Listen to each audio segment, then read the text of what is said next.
ഇപ്പോൾ നവമി കൂടി നമുക്കൊപ്പം ചേരുന്നുണ്ട്. നവമി, കൊച്ചിയിലെ സ്വകാര്യ ആശുപത്രിയിലായിരുന്നു അന്ത്യം. എപ്പോഴാണ് അന്ത്യം സ്ഥിരീകരിച്ചത്? അവിടെ നിന്ന് നൽകാൻ കഴിയുന്ന വിവരങ്ങൾ എങ്ങനെയാണ്?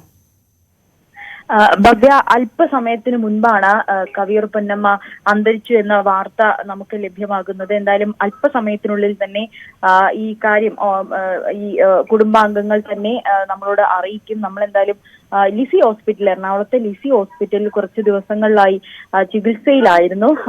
ചില വാർദ്ധക്യ സഹജമായ അസുഖങ്ങളെ തുടർന്നായിരുന്നു കവിയൂർ പൊന്നമ്മ കുറച്ച് നാളുകളായി ചില ആരോഗ്യ പ്രശ്നങ്ങളെ തുടർന്ന് ചികിത്സയിലായിരുന്നു. അതിനെ തുടർന്നാണ് അല്പസമയത്തിന് മുൻപ് മരണപ്പെട്ടു എന്നുള്ളൊരു വാർത്ത കൂടി പുറത്തു വരുന്നത്. എന്തായാലും കുടുംബാംഗങ്ങളടക്കം ആശുപത്രിയിൽ ഉണ്ടായിരുന്നു. അവസാന നാളുകളിൽ കവിയൂർ പൊന്നമ്മയോടൊപ്പം മക്കളടക്കമുള്ളവർ ഉണ്ടായിരുന്നു. എന്തായാലും വളരെ മലയാള സിനിമയ്ക്ക് വലിയൊരു നഷ്ടം, മറ്റൊരു നഷ്ടം കൂടി ആണ് ഇപ്പോൾ ഉണ്ടായിരിക്കുന്നത്.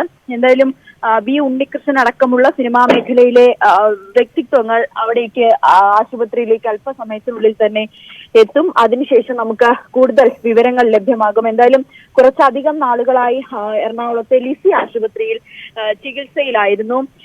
നമുക്കറിയാം, മലയാള സിനിമയിൽ ഒരു പിടി നല്ല കഥാപാത്രങ്ങൾ, അമ്മ കഥാപാത്രങ്ങളായി എത്തി മലയാളികൾക്ക് എപ്പോഴും പ്രിയങ്കരിയായി മാറിയ ഒരു വ്യക്തിത്വം കൂടിയായിരുന്നു കവിയൂർ പൊന്നമ്മ. അവരുടെ വിയോഗം വാർത്ത വളരെ വിഷമത്തോടു കൂടി തന്നെയാണ് നമ്മൾ കേൾക്കുന്നത്. കാരണം മലയാള സിനിമയിൽ ഒരു പിടി നല്ല കഥാപാത്രങ്ങൾ, ഒരു പിടി നല്ല സിനിമകൾ ചെയ്ത മഹത് വ്യക്തിത്വങ്ങളിൽ ഒരാൾ കൂടിയാണ് കവിയൂർ പൊന്നമ്മ. എന്തായാലും അവരുടെ വിയോഗ വാർത്തയാണ് ഇപ്പോൾ പുറത്തു വന്നിരിക്കുന്നത്. അല്പസമയത്തിന് മുൻപാണ് ലിസി ആശുപത്രിയിൽ കവിയൂർ പൊന്നമ്മയുടെ മരണം സ്ഥിരീകരിച്ചിരിക്കുന്നത്.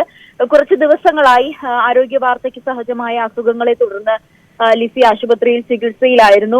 മക്കളടക്കം, കുടുംബാംഗങ്ങളടക്കം അവസാന നിമിഷം അവരുടെ അടുത്തുണ്ടായിരുന്നു എന്നാണ് നമുക്ക് അറിയാൻ കഴിയുന്നത്. എന്തായാലും ബി ഉണ്ണികൃഷ്ണൻ അടക്കമുള്ള സിനിമാ മേഖലയിലെ മറ്റ് താരങ്ങൾ അവിടേക്ക്, ചില ആളുകൾ അവിടേക്ക് എത്തുന്നുണ്ട്.